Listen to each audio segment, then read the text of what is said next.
Kaya kung makipag-ano ako sa kanila, oh. Tingnan natin. Tumai. I know what you did. I know what you did. Ay, ay, ay.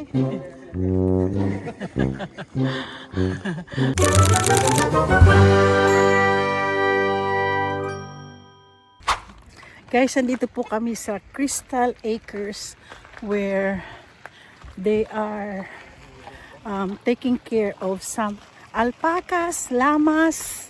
So makikita natin, first time ko and I'm so excited. Actually, it's not my first time to see alpacas kasi sa Tacoma, meron na rin po kasing alpacas doon. Pero ito talaga itong farm na where there's a lot of alpacas. So, ngayon, may sasakyan na sa likod ko. Meron pa dito. Nangangamoy. Okay, ito na po sila. Ayan. Ayan po. Ayan. Ano yan ah? Sa sobrang liit ko, hindi ko sila makita. Alam mo, hindi ko makita. Hanap ako ng lugar na saan ko sila makita. Ayan, oh. Alam siya. Tingnan mo sila, oh. Nakikipagkaibigan sila doon. Hand washing station. Ayan siya, oh. Oh, look at that. Napakain niya, oh. Yan sila, oh. Ito po mga alpacas. Look at them. Diba? Kaya kung makipag-ano ako sa kanila, oh. Tingnan natin. Kitang-kita ba? Na mukhang... Honey, come on, let's show. Mga alpacas na nakikita. Nakikita ba ako? Tingnan ko nga muna. Ayan sila. Ay, nakakatuwa. Ayan, hahanap tayo na yun. Ay, ito naman, naiinggit naman si ate. Ito naman, oh, sabi niya, hoy, sabi nung alpaca, hoy, hindi niyo ba ako pakakainin?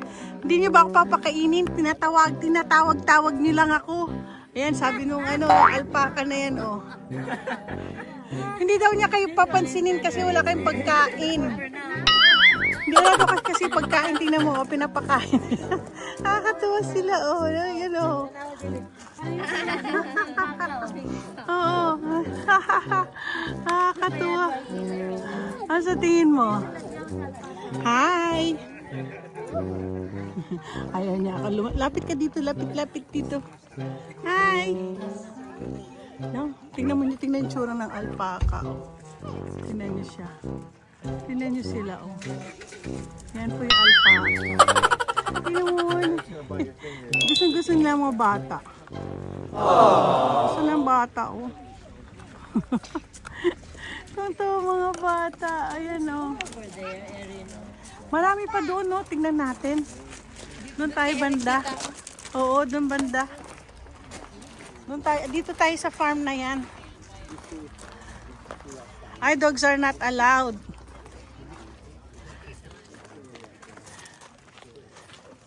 Tingnan nga natin yung etiquettes nila. Meron din pala. Ayan, oh. Ay, iba-ibang kulay. Sabi, don't feed alpaca without asking first. Don't touch an alpaca's head. Wag daw yan ang don't. Alpacas are gentle animals and love to have their picture taken. Mahilig daw pala sila magpa-picture. Yan ang ibig sabihin ng 16 standard colors of alpaca fiber. Fiber? Talaga? Ay, alam mo, parang tinatanggalan din sila ng no? Yeah, that's for the alpaca fabric. Yeah, Talaga? Yeah. Alpaca. So it's synthetic fibers. So in the 20th century, because the world started using synthetic fibers, the alpacas they kind of become not needed. But then, in recent years, the interest in alpaca fiber clothing has surged. Oh, so now, kaya pala ganun. yeah. Dito lang kasi inaani mga alpaca, no? Oo. Actually, may nakita ko sa Tacomang ganito eh. Ginawa nilang pets. Pets ang alpaca. La, ano yun? Di ko alam. Ang dami, ito po yung farm.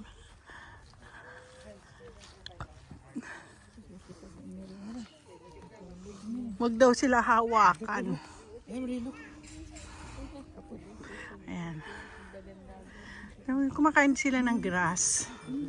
Alam mo, tinatanggalan po sila, sineshed yung kanilang skin. Parang sa ano, tingnan napansin nyo. Pansinin niyo po ito. Ito.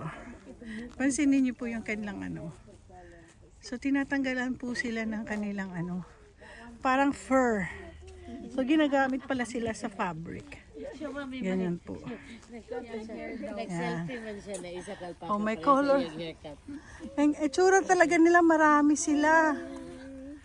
Oo. Grabe, ang ganda. Dami nila ritong ano. Farm kasi siya. Oh.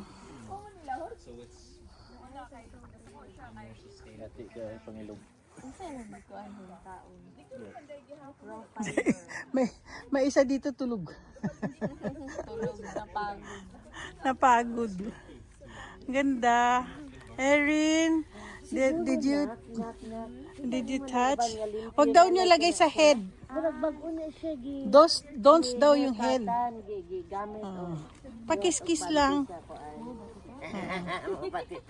Himon man na nila cloth, di ba? Dito sila.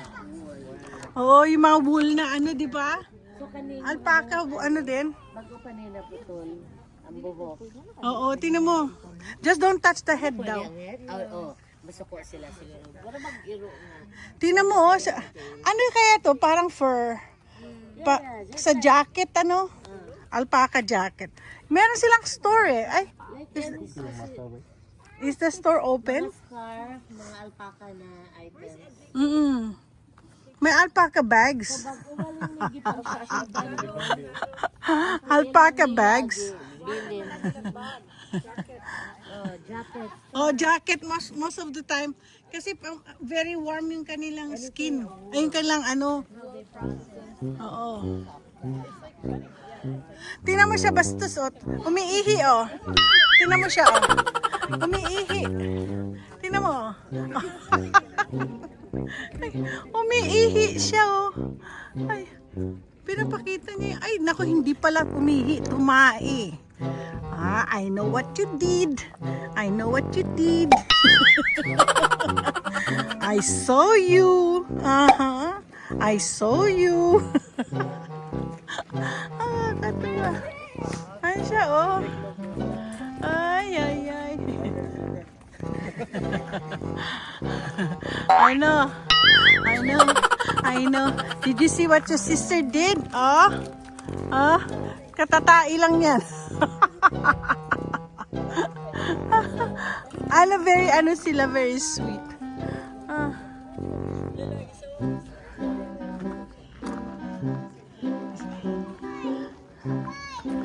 Nakakatawa. Ang dami rin tao.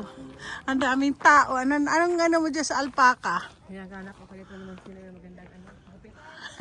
Magandang gupit. Mukhang naggupit na sila eh.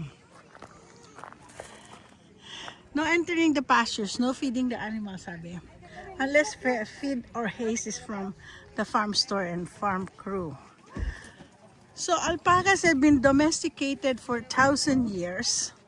Alpacas originate from South America and are bred from the wild vicuna, which is now a rare and protected species. The Incas, a highly sophisticated civilization of its time, are the first purveyors of these very docile creatures. They developed the fleece. Fleece daw, fleece. That at the time was some of most prized fabric in the world. Yung mga fleece. Okay, now I know. Alpacas once again gained prominence during the 19th century and Industrial Revolution. fabric. Sorry, I'm reading it with my subscribers. So, fabric and finished goods like hats, scarves, and other clothing were held in a high esteem across Europe during this time. With the advent of synthetic fibers, alpacas faded into what else? Synthetic fibers. I know who made those. You know who. Yeah. They introduced that. Yeah, they introduced the synthetic fibers. So alpacas faded into obscurity of early parts of the 20th century.